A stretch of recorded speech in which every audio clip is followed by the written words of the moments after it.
Today, Dundalk TV is with Michelle Williams and Jen Scar.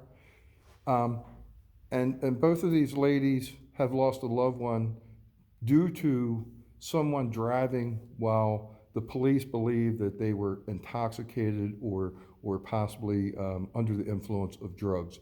So, Michelle, we'll start with you. Your son died in a motorcycle accident on Wise Avenue. And what would you like to tell people that are out there and are drinking and driving and using drugs and on phones? Absolutely. My son was coming home from work. He wasn't doing anything wrong. And I want to tell her that she has no rhyme, there's no rhyme or reason why she needed to be out at 2 o'clock in the morning driving for who knows what reason with another female and her minor child in her SUV.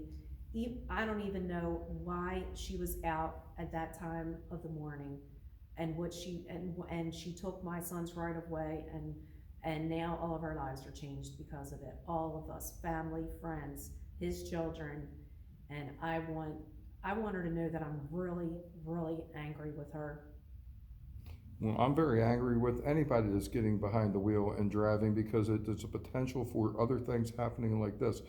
You cannot just think of yourself, you have to think about other people as well. Now, I believe that, if I remember correctly, the news articles said that this person, it wasn't their first time that they had been driving while intoxicated.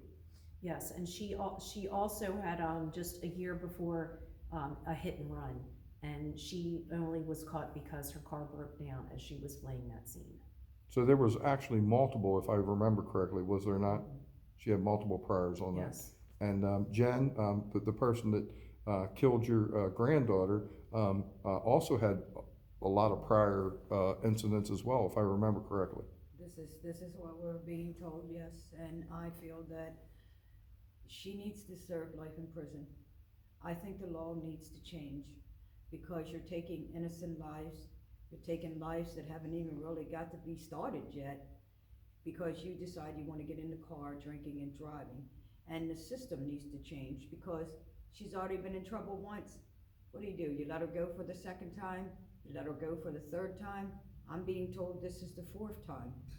If they would have done something, my granddaughter would still be here if the system would have put a stronger law. I feel that if you take a life from drinking and driving or drugs, you deserve life in prison because you took a life. You took a life that's never going to breathe again. And you just destroyed a whole family because you're never going to get over this. This is an everyday process. It takes everything in my power in the morning just to get up and get out of bed. I can imagine how my son and daughter-in-law feels because I know how I feel as a grandmother. So I believe she deserves life in prison. Anybody that hits anybody under the influence, they deserve life in prison.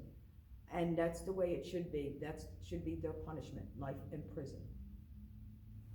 Well, I just hope that this is a very strong deterrent for people not to get behind the wheel if they've been drinking and driving, that they understand that texting and driving can do the same thing.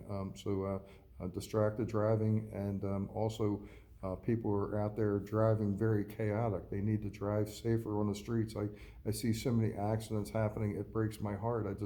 I have been trying to prevent something like this happening in the community. I've been putting out video after video showing all the insanity that goes on our streets. So I would like to thank you both for coming to this Remembrance Walk today, and also for sharing this information with Dundalk TV and our viewers. And hopefully what you have just shared today will help save a life.